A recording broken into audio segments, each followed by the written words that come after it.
Welcome to Get Sleepy, the podcast where we listen, we relax, and we get sleepy. My name's Thomas and I'm your host. Thank you for tuning in and giving us your support, and hopefully making this podcast a regular part of your bedtime routine. Tonight we have a retelling of an old Japanese folktale. We'll go on a journey back in time to feudal Japan, where the land is filled with stories. Each road marks a path walked by a poet. Each castle houses an epic history within its walls, and each temple holds 10,000 prayers. But our tale is a smaller one, of a simple farmer and his extraordinary dream one rainy afternoon. So, I hope you're feeling calm, content, ready for a good night's sleep. It's absolutely fine if you're not quite there yet though. Just simply listen along to tonight's story, and it's going to help you relax naturally. Give your mind a comforting tale to focus on just enough that it still allows your mind to settle. So take a nice deep breath in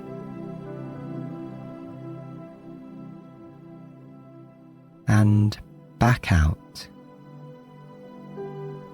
Just feeling the weight of your body sink a little further into the bed.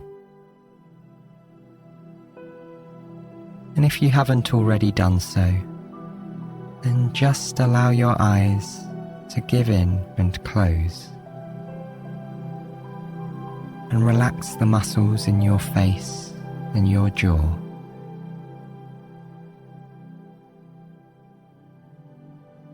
And as you just watch the darkness behind your eyelids, I'd like you to picture a butterfly. See the outline of its delicate wings as they slowly beat up and down. Notice how bright its colours are and how softly it moves through the air. Behind it, a tree rises up from the verdant ground. Watch as the butterfly carries itself higher and higher, fluttering around the trunk. The sky is overcast and grey. Deep within a cloud, a single raindrop forms. It grows heavier and heavier until it falls and lands on a dark green leaf. Soon, it's joined by thousands of other raindrops. Listen as they patter against the branches and the ground. The butterfly seeks refuge in a hole in the tree. It lands on the gnarled old bark and stills its wings as it comes to rest. Beyond its safe haven, large fields spread out around a little country village. A damp, earthy smell fills the air as the cleansing rain falls upon this farmland. And this is where our story begins.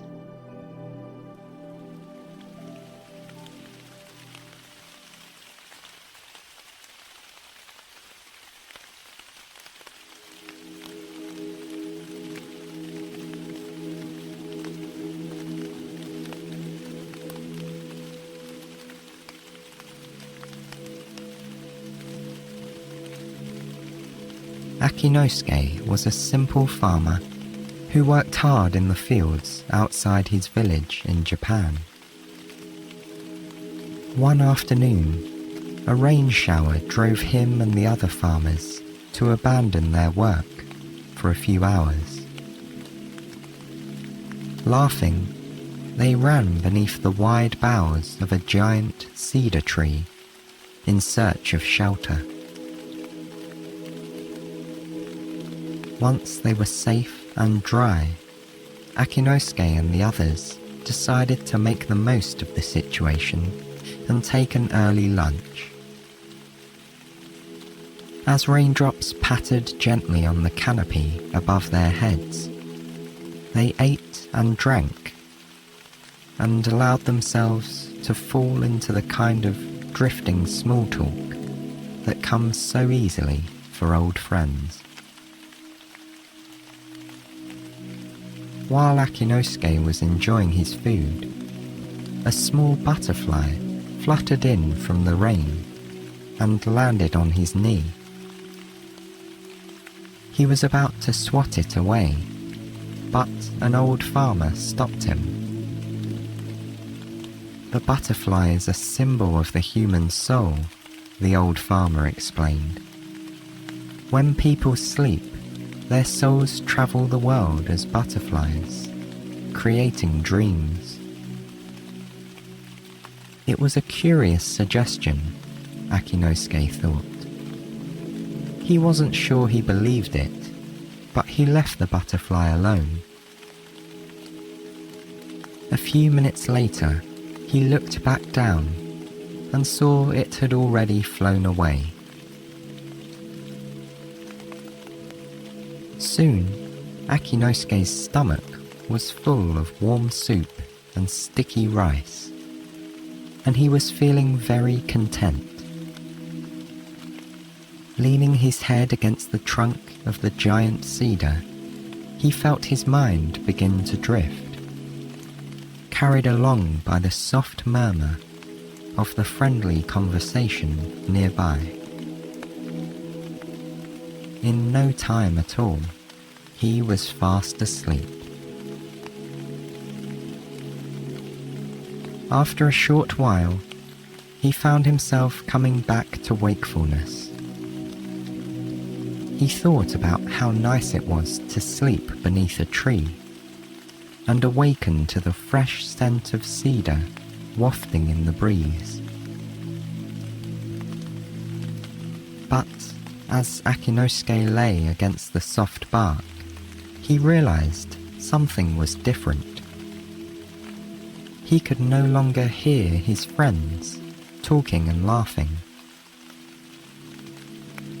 He opened his eyes and found he was now sitting alone among the thick roots of the massive cedar. There was no one else nearby. The only sound was the dripping of rain falling from leaf to leaf. Akinosuke assumed his friends had merely returned to work, leaving him to wake up from his nap in his own time. But he couldn't see them anywhere.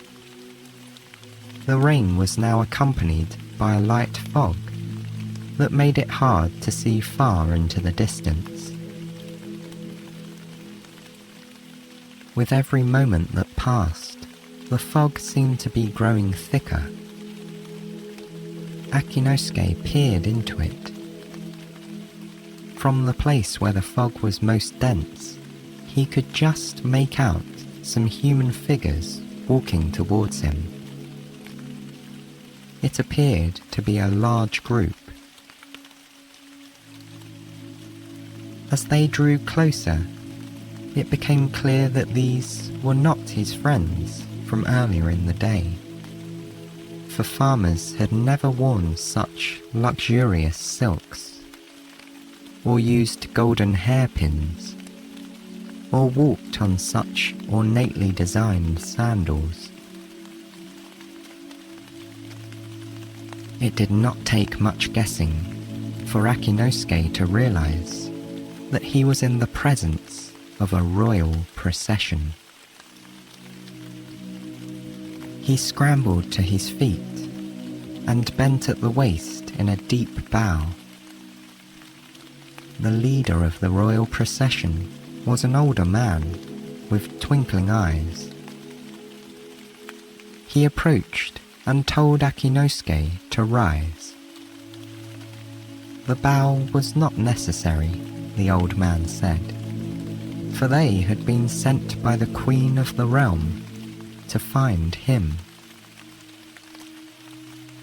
They had come to ask for his help in a matter of utmost importance. Akinosuke straightened himself upright and took in the full majesty of the group. Each person wore robes of red and gold silk that rustled gently in the light breeze. Each had hair that was raven black and done up in a variety of intricate styles. The air around them was scented with the finest perfumes Akinosuke had ever smelled. With every breath, his nose was filled with the complex aroma. He could make out spices like cinnamon, cloves, and cardamom. Sweet flowers like hibiscus, lilac, and jasmine. And citrus fruits like orange and pomegranate. It almost seemed as if the heavenly aroma followed the procession like a cloud, alerting everyone around to the presence of royalty. Akinosuke had no idea what such an auspicious group would need from him. They must be mistaken, he said, as he was nothing but a simple farmer. But if they had come this far to find him, then he would be honoured to provide them with whatever he could. The old man smiled warmly and said he was certain Akinosuke was the person they were looking for. The queen had asked for him specifically. The procession beckoned to him. Akinosuke was surprised by this, but he found the group impossible to resist, as they were so certain they'd found the right person. And so he joined them. Before leaving, they gave him a moment of privacy so he could dress in the blue and silver robes that they'd brought for him. They were the traditional outfit for a guest of the queen. After donning the clothes, Akinosuke admitted to himself that if the procession was, in fact, mistaken, the person they'd confused him with must be very similar. After all, the clothes fit perfectly, as if they'd been made just for him. The procession then began its journey back to the queen, with an awestruck Akinosuke in tow. As they walked, he marvelled at the quality of the silk robes he'd been given. The material was so light and soft that he was sure it would offer little protection against the fog and rain. Yet it kept him as warm as a thick cotton tunic. The sandals were also quite comfortable. To Akinosuke, it felt like walking on a cloud. He must have been distracted by all of the luxuries surrounding him, because before he knew it, he and the royal procession were standing in front of a massive palace. Guards in red and gold armor opened the gates and they walked inside. The Queen's chambers were filled with beautiful treasures, unlike anything Akinosuke could ever have imagined. Wall tapestries of the softest fabric hung around the room, illuminating important moments in the kingdom's history. Every inch of the floor was covered in fluffy rugs, or furs, or gorgeous bamboo mats of the highest quality. Above his head, the ceiling of the chamber was dotted with delicate glass windows.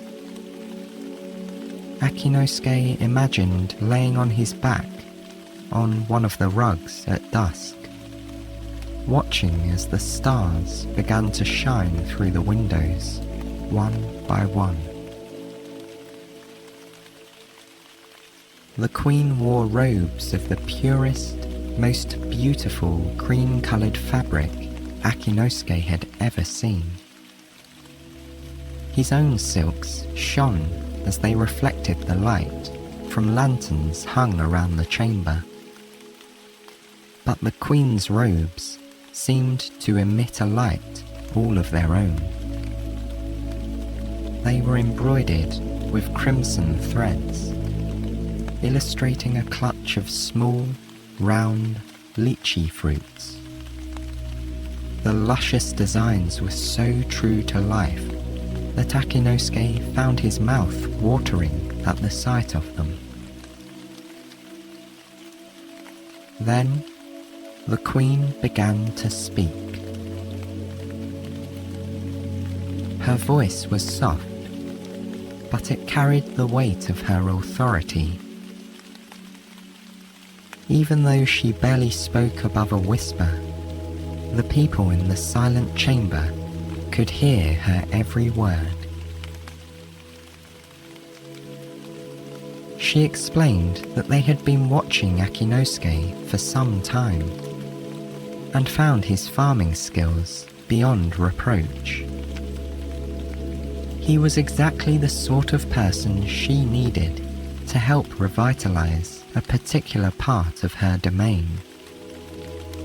A small island with rich soil and hard-working citizens that had fallen on hard times. The Queen said the entire realm would be grateful if Akinosuke could take over as governor. Not knowing what else to do, he accepted the offer graciously. The Queen smiled. She had made the right choice. Akinosuke spent the next few days at the palace, preparing for his journey to the island, which was situated in the middle of a wide river. He was still shocked by his good fortune, but there was so much work to do, he barely had a moment to think about it. Finally, it was time to leave. Akinosuke was accompanied to the island by several advisors. They travelled across what felt like all of Japan, over hills and green fields, through great cities and small villages. The final leg of their journey involved crossing the wide river, which they did aboard a beautiful wooden ship with billowing sails, the same creamy white as the Queen's robes. On board the ship, Akinosuke allowed his mind to rest. He stood at the bow and closed his eyes. He felt the soft warmth of the sun on the backs of his hands. The fresh air flowed through his hair, making the loose strands dance lightly across his face. Birds called to each other over the gentle lapping of the current against the ship. The serene rocking made Akinosuke think of his hammock back home, and the way it would swing in the warm summer breeze.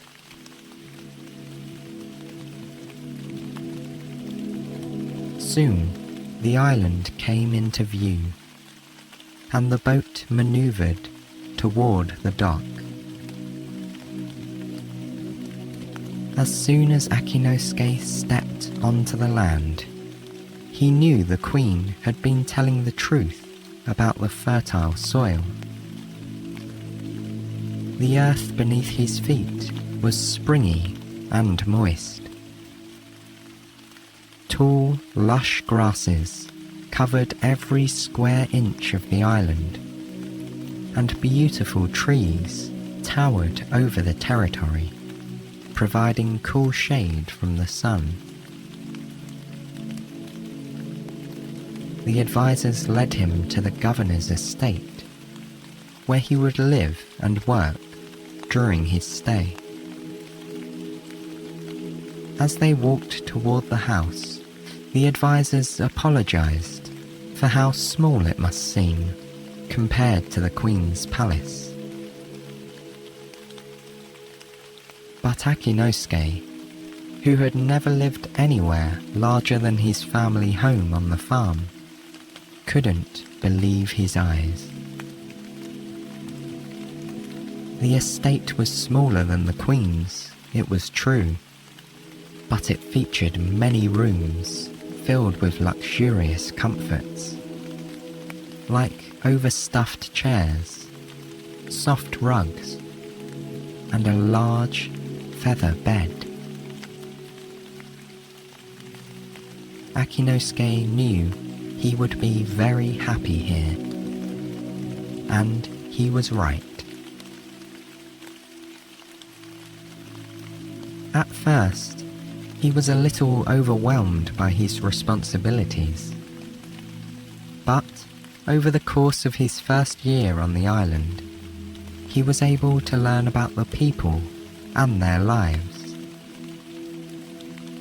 Together, they collaborated to produce the first great harvest in over a decade.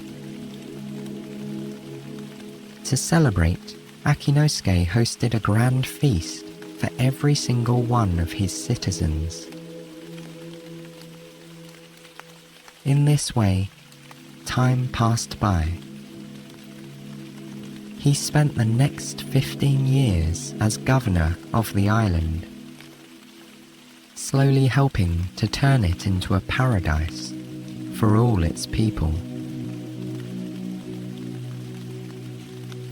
The woods, which grew wild, were tamed and carefully pruned into orchards that produced the sweetest plums, cherries, and pears in all of Japan. The farms, once neglected, now made more rice and grain annually than the island could consume in a decade.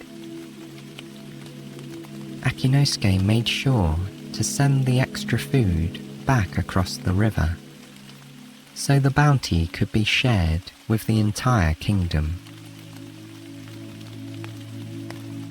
As governor, Akinosuke was beloved by the citizens of the island. He settled disputes with care and good humor. He planned wonderful feasts for births, marriages, and other happy occasions. And he even found time to work in the fields, doing the thing he'd always been best at, farming. Then, one day, the Queen sent a messenger to the island. One of her attendants arrived by boat to speak to Akinosuke and told him that it was time to return to the place where he belonged. The Queen would never forget his contribution to the island, the attendant said, and neither would the citizens. Akinosuke was saddened by the news, as this place had become a second home to him. But that evening, his advisors surprised him with a most excellent party. The food, drink, and dancing were better than anything he had yet experienced on the island. When the feast had finally settled down, and Akinosuke had said goodbye to the last of the partygoers, he made his way to his bedroom and lay on the huge feather bed. Slowly, he sank into the mattress, feeling it engulf him in a warm hug. He felt himself begin to drift from wakefulness into sleep. But before he did, Akinosuke took one last look up at the ceiling. When he'd first arrived on the island, he'd had one important renovation made in his bedchambers. The addition of small, delicate windows on the ceiling, so he could watch the stars come out one by one. Looking up at them now, he saw them twinkle in the sky above. And within a few minutes, Akinosuke was asleep.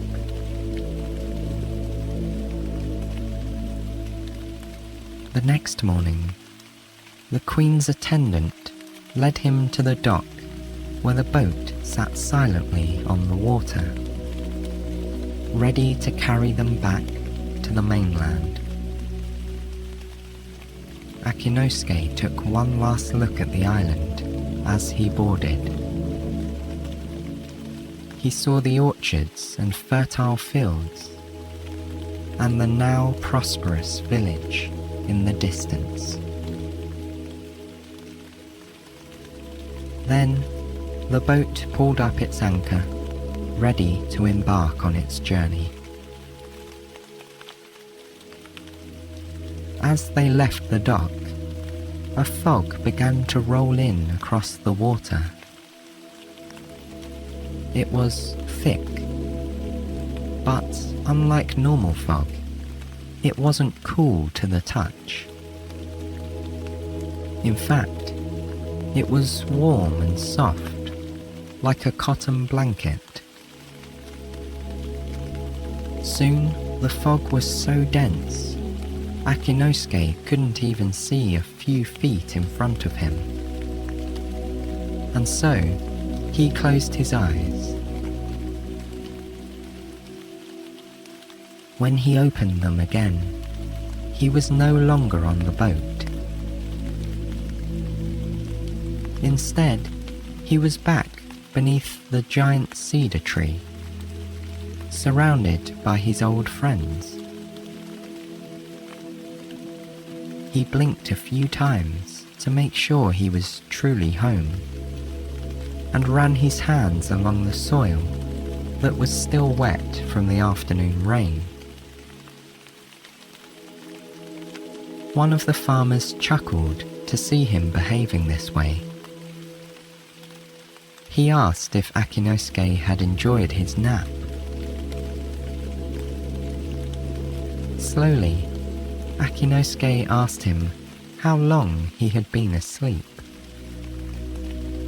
The farmer looked at him strangely and said it had only been about 10 minutes. Akinosuke then told the other farmers what had happened to him. The royal procession, the Queen's chambers, the island, all of it. The other men listened carefully to his tale. When he finished, he asked them what it could have meant. The other farmers weren't sure and began to discuss it amongst themselves. But before they could get too far, a voice interrupted them. It was the old farmer again, the one who had told him about the butterfly on his knee. His voice was as soft as the sound of the wind moving through the grass. He said that he'd watched Akinosuke drowsing against the tree. At the very moment he fell asleep, a small yellow butterfly had flown from Akinosuke's tunic right above his heart. The other men nodded at this. They'd seen the butterfly too, but hadn't noticed where it had come from. The old farmer continued. Akinosuke's butterfly had been resting on the cedar tree when it was approached by several ants. The ants gently grasped the butterfly and carried it down inside a hole at the base of the trunk. A few minutes later, the butterfly had reappeared from the same hole and flown back into Akinosuke's tunic, just before he awoke from his nap. Perhaps that would explain the dream he had shared with them, about the procession that had brought him to the Queen's estate, and then to the island. Akinosuke and the other farmers agreed that there was one way to find out. Together, they gently pulled back some of the dirt from the base of the cedar tree, where they found a small ant colony. One part of the colony looked very familiar to Akinosuke. It was a patch of earth covered in bright green moss. The rain had created a small stream that surrounded the patch, giving it the appearance of an island. In that small stream, a tiny boat made from twigs and bark was floating in the current.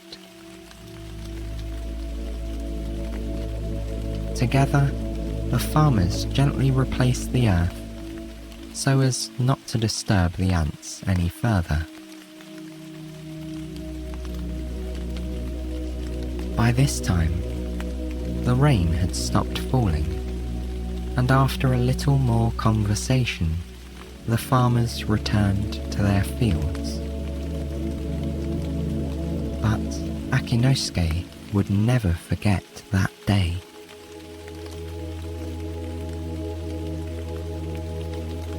For the rest of his life, he would think fondly of his time as the governor of the island. And each day, as he ploughed and sowed and reaped from his fields, he would feel the warmth on his back and remember his silk robes. Each bite of fruit would be just a little sweeter as he recalled the harvest feasts, and every breeze would carry the faint smell of the vast river that surrounded his island home.